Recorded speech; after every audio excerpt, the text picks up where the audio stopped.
जिस तरह से एनडीए को दिए गए 368 प्लस माइनस 15, लेकिन क्या भारतीय जनता पार्टी की बात सत्य हुई? अजय आलोक जी कह रहे थे कि जा सकते हैं, लेकिन इंडिया अलायंस जो बार बार कह रहा था कि हम 225 और अभी मल्लिकार्जुन खड़गे ने कह दिया कि 295, वो कहीं नहीं छू पा रहा है पीमाक में। और बड़ी बात क्या है, अन्य इस बार बड़ा इंपॉर्टेंट रोल प्ले कर रहा था। अब मैं एक बार राज्यवार आंकड़े बता देता हूं, क्योंकि तमिलनाडु के आंकड़े मेरे सामने है, कर्नाटक मेरे सामने है, तमिलनाडु एक बार मैं उठा लेता हूं। ऐश्वर्य, सबसे बड़ी बात यह है कि इंडिया, डीएमके, कांग्रेस और जो अन्य गठबंधन है उसको 50% वोट शेयर मिला है। यह एक बड़ा फैक्टर यहां पर साबित हुआ है। लेकिन भारतीय जनता पार्टी ने गेन करने की कोशिश की है और वो तमिलनाडु में नजर आ रहा है। अन्नामलई पर भी तमाम आंखें टिकी हुई हैं, किस तरह से आएंगी श्वेता?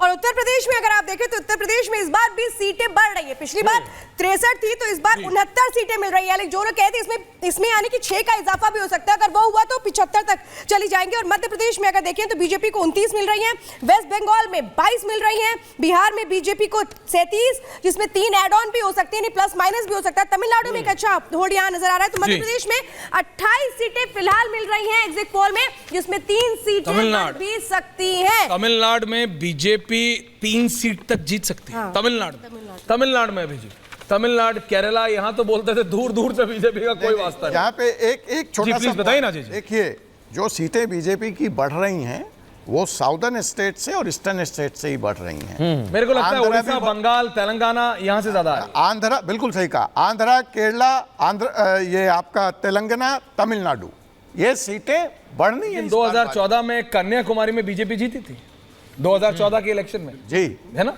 और इस कौन था कैंडिडेट, कौन था? आप तो नंबर वाले आदमी, जरा बताइए ढूंढ के। और इस बार कन्याकुमारी में मेडिटेशन करने पे भी आपत्ति है। और उसको लोगों ने बहुत पॉलिटिकल बोला, लेकिन उसका नहीं, हाई कोर्ट पहुंच गए, याचिका लगा दी है कांग्रेस पार्टी ने। आप तो वकील है, सब वकील लोग इनको रोका जाए। कृष्ण साहब वहाँ के कैंडिडेट हुआ करते थे। यस, वो वहाँ से उन्होंने चुनाव जीता था 2014 में। 2014 यस। बट इस बार 3 सीट दे गए। एक चीज मैं अगर बोलना, मुझे प्लीज देखिए, ऐसा है कि केरला के बारे में और कुछ राहुल गांधी जी के बारे में मुझे 3 लाइन 4 लाइन बोल लेने दीजिए। 5 बोलिए। इस बार मेरा कहना है कि तिरुवनंतपुरम सीट बीजेपी के लिए बहुत मुफीद है। क्यों? क्योंकि वहां पर शशि थरूर साहब ने कांग्रेस पार्टी के साथ एक क्राइम किया है, कांग्रेस पार्टी के कल्चर में, कि उन्होंने गांधी परिवार के जो कैंडिडेट थे मल्लिकार्जुन खड़गे के खिलाफ अपनी उम्मीदवारी कर दी।